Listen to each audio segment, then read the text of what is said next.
Bienvenue Stop Invest, la chaîne des tops d'investissement. Ici, on parle essentiellement d'entreprises de qualité. Sauf aujourd'hui. Aujourd'hui, je vais faire une discrétion, je vais parler d'une entreprise qui ne vaut même pas 2 minutes dans la vie d'un investisseur. On va parler de Navia. Je pense que vous êtes au courant de tout ceci. J'avais l'intention de lire cette information-ci, mais ça ne m'intéresse juste pas du tout, en fait. J'ai même envie, à la limite, de vomir. Je vous dis une chose. Quand vous voyez une entreprise ici qui ne passe pas par le circuit normal pour pouvoir recevoir du crédit, ça veut déjà dire que c'est assez compliqué. Quand on parle de CAPSA également, ça veut dire que c'est déjà assez compliqué ici. Quand on parle de Next Big Thing, ça veut dire également que c'est assez compliqué ici. Regardez une entreprise qui a été introduite en 2018 ici, qui se retrouve à peu près 3 ans, 4 ans plus tard, presque en faillite, d'accord, à 7 euros, aujourd'hui on a 0,03. Est-ce que c'est la faute à l'entreprise? Ils ne sont pas des voleurs, d'accord, parce qu'en 2 minutes, vous savez directement que cette entreprise n'allait pas vous intéresser. Quand une entreprise vient d'être introduite en bourse, généralement, surtout pour ceux qui viennent débuter, évitez ce genre d'entreprise. Évitez les entreprises qui viennent juste de rentrer en bourse, ok? Même si elles existent depuis 100 ans, évitez déjà ce genre d'entreprise. Parce que quand une entreprise s'introduit en bourse, elle ne s'introduit pas en bourse au prix le plus bas, hein, non. Elle s'introduit généralement au prix le plus haut en date d'aujourd'hui. C'est vrai que s'il y a de la croissance, des bénéfices nets, etc., année après année, quelques années, quand vous allez le voir quelques années plus tard, vous allez vous dire, ah ouais, le prix, c'est quand elle a été introduite, c'était une aubaine. Mais non. Quand elle a été introduite, c'est vrai, mais quand elle a été introduite, c'était déjà le plus haut à cette période-là. Et donc, ces entreprises-là sont des spécialistes ici pour vous proposer des prix tout simplement très élevés. Regardons juste cette compagnie-ci qui a été introduite ici à peu près aux alentours de 2018 ici. D'accord, on avait une capitalisation boursière aux 200 millions pour ça. Ok. 200 millions de capitalisation boursière pour cette compagnie-ci. Admettons qu'on est même ici à cette période-ci, ok? Vous voyez ici que c'est une compagnie, est-ce qu'elle a une marge brute? Quand elle a été introduite ici, quelle était sa marge brute dès le début? Ok, on va juste faire simple ici. Déjà, la marge brute ici, on était à peu près aux alentours de 17%. Ok, est-ce qu'on avait des EBITDA positifs au moins, pour qu'on puisse au moins rêver, qu'on puisse même s'autofinancer ici? Donc, je ferme ça, et vous remarquez quoi? Je vais juste mettre ça ici en histogramme. Boum, rouge, EBITDA négatif, bye bye, ça ne sert à rien d'aller regarder, même si ça ne sert à rien d'aller rechercher les free cash flow pour voir si on arrive au moins à s'autofinancer, parce que ça sera tout simplement négatif. Donc, c'est suffisant pour fuir. C'est suffisant pour fuir. Et regardez la marge brute qui diminue de plus en plus. Peut-être que vous ne voyez pas bien à quoi ça ressemble. C'est à ça que ça ressemble ici. Boum, ça nous a pris combien de temps pour savoir que cette compagnie-ci ne mérite pas notre attention? Quelques secondes. Et très souvent, je sais que sur cette chaîne, je suis sûr et certain que 99% des gens qui sont sur cette chaîne n'ont pas investi dans ce genre de compagnie. Ou bien si elles ont eu à le faire, c'était avant d'arriver sur cette chaîne-ci. D'accord? Donc, je ne suis pas en train de vous jeter, ceux qui ont investi ou bien ceux qui sont présentement investis sur cette compagnie-ci, je ne suis pas en train de vous jeter la première pierre. Moi, j'ai été le premier à faire ce genre d'erreur. D'accord? Je sais qu'on a fait une vidéo dernièrement qui parlait ici de la maladie des penny stocks. D'accord? C'est exactement ça. On se dit, oh, en achetant ici, ça va remonter à 7 dollars. Imagine que ça remonte à 7 dollars. Tu peux voir ce que ça va faire ici. Regarde, si j'achète cette entreprise, à date d'aujourd'hui, elle a été introduite à 7 dollars. Et quand on revient à 7 dollars ici, voilà, ça peut faire à peu près 233%. Il faut faire la différence entre spéculer et investir, les amis. Spéculer, c'est acheter un actif. D'accord, je dis bien un actif. C'est acheter une action ici en pensant que quelqu'un d'autre va payer un prix plus élevé. C'est spéculer. J'ai bien dit en pensant que quelqu'un d'autre pourrait payer un prix plus élevé. OK?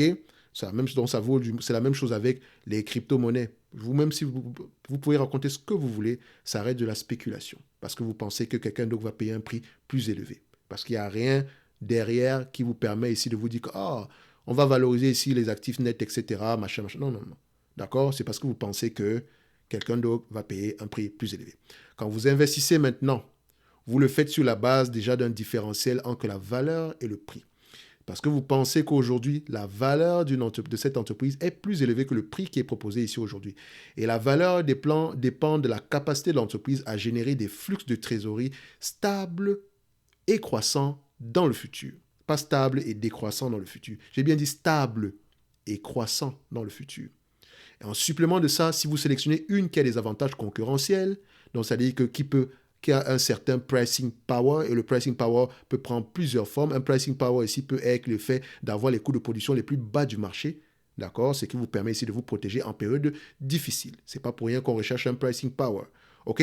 So, Navia n'a rien de tout. Tout ce que je vous ai cité là, il n'y a rien du tout, à part la belle histoire derrière. Et nous sommes les champions du monde pour investir dans des histoires. Opium, par exemple, belle histoire. Pourquoi pas? Mais techniquement, ce n'est pas viable du tout. Racontez-vous ce que vous voulez, ce n'est pas viable techniquement. OK? Oui, ça pourrait arriver dans le futur, mais avec l'argent de qui? À vous de choisir. Peut-être qu'avec le vôtre, mais pas avec le mien. Et je vous encourage également à ne pas aller investir dans ce genre de compagnie.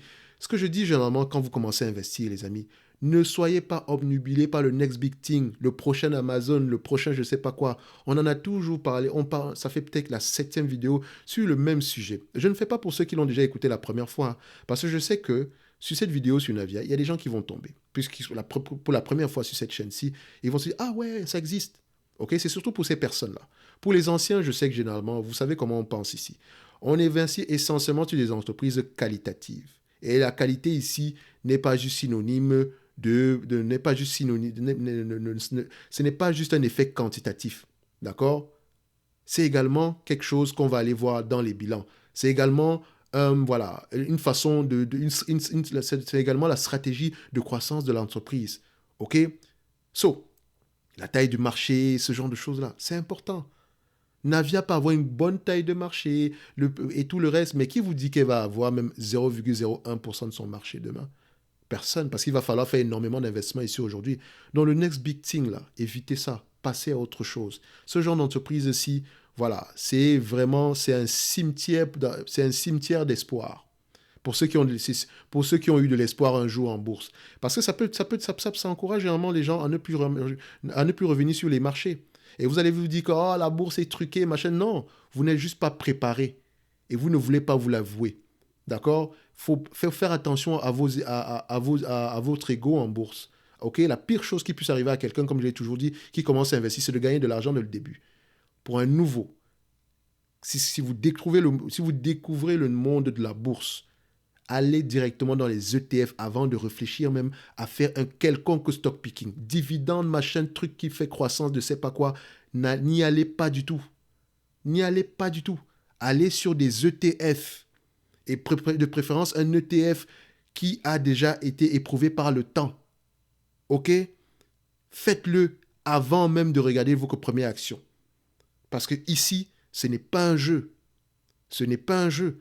L'argent que vous travaillez en date d'aujourd'hui, c'est du temps que vous avez mis pour recevoir cet argent-là. C'est votre temps que vous n'allez plus que vous ne pourrez pas récupérer.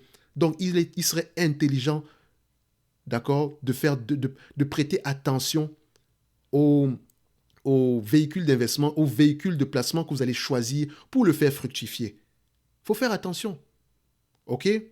Vous n'allez pas laisser l'argent durement gagné ici dans des entreprises pareilles, des Navia.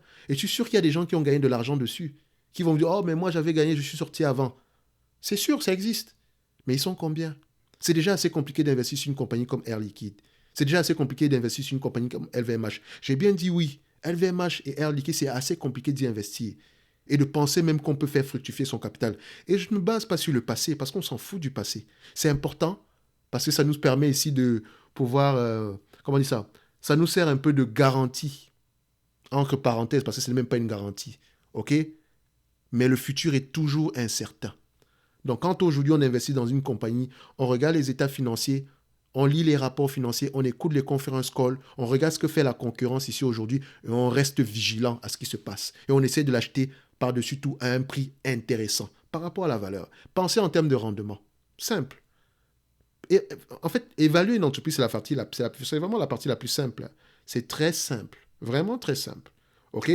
C'est rester investi pendant très longtemps qui est difficile. Et ce n'est pas une affaire de DCA ou de quoi que ce soit. On ne va pas revenir sur ce sujet-là. OK? So, si vous avez investi dans Navia, ce n'est pas grave. Vous avez peut-être perdu votre argent. Vous avez peut-être gagné de l'argent. Vous avez peut-être eu un coup de chance ici. Vous avez peut-être perdu de l'argent. Ne vous découragez pas. La bourse n'est pas truquée. Vous n'êtes pas juste préparé. Et ce n'est pas plus grave que ça. C'est comme ça qu'on apprend. Donc déjà, faites-vous une faveur. Achetez-vous le livre « Investir en bourse et s'enrichir » de Bernard Mounet. Plus, en supplément de ça, le livre qu'on appelle Maîtriser les démons de la bourse, d'accord, de Bernard Mounet également.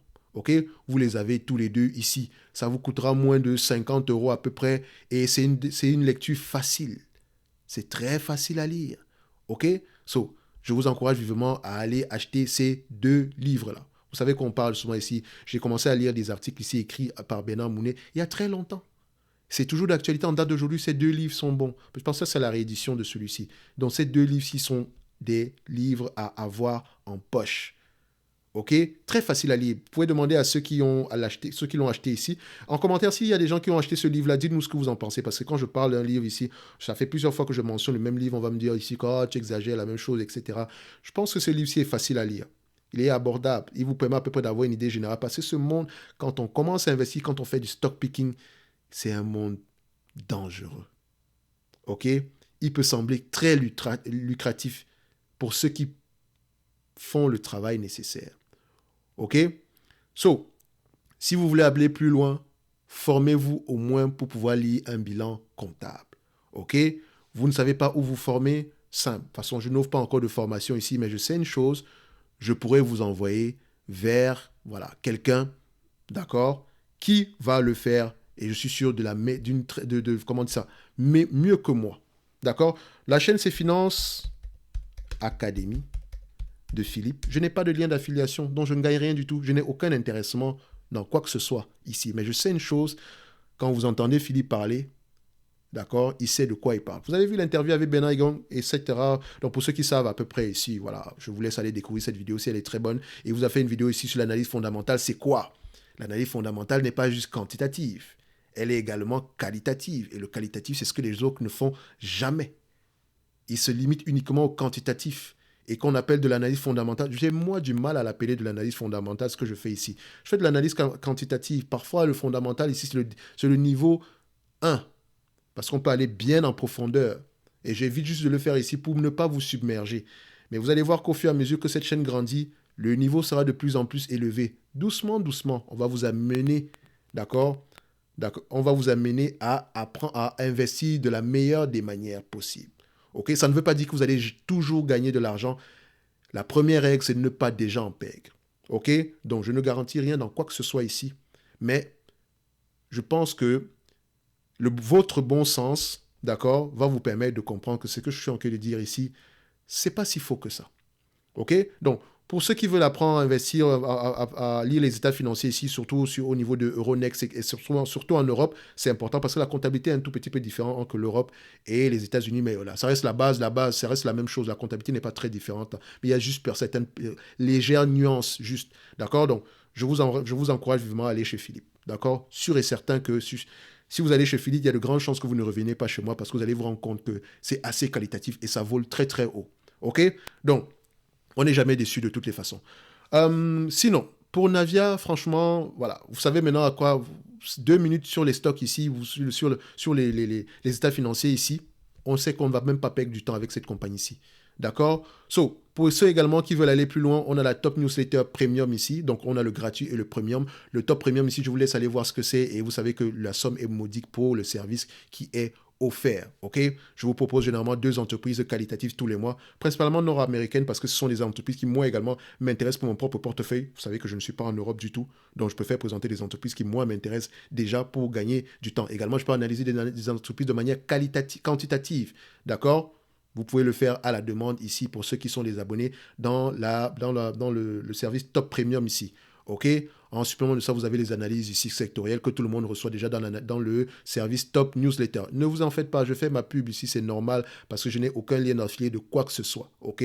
Ce que je fais ici, je le fais totalement gratuitement. OK? Et même ce que je demande généralement pour le service Top Premium, vous allez voir que c'est modique par rapport au travail qui est demandé derrière. Même lire les états financiers, ça prend au moins au bas mot, au minimum, ça peut prendre 1 heure de temps.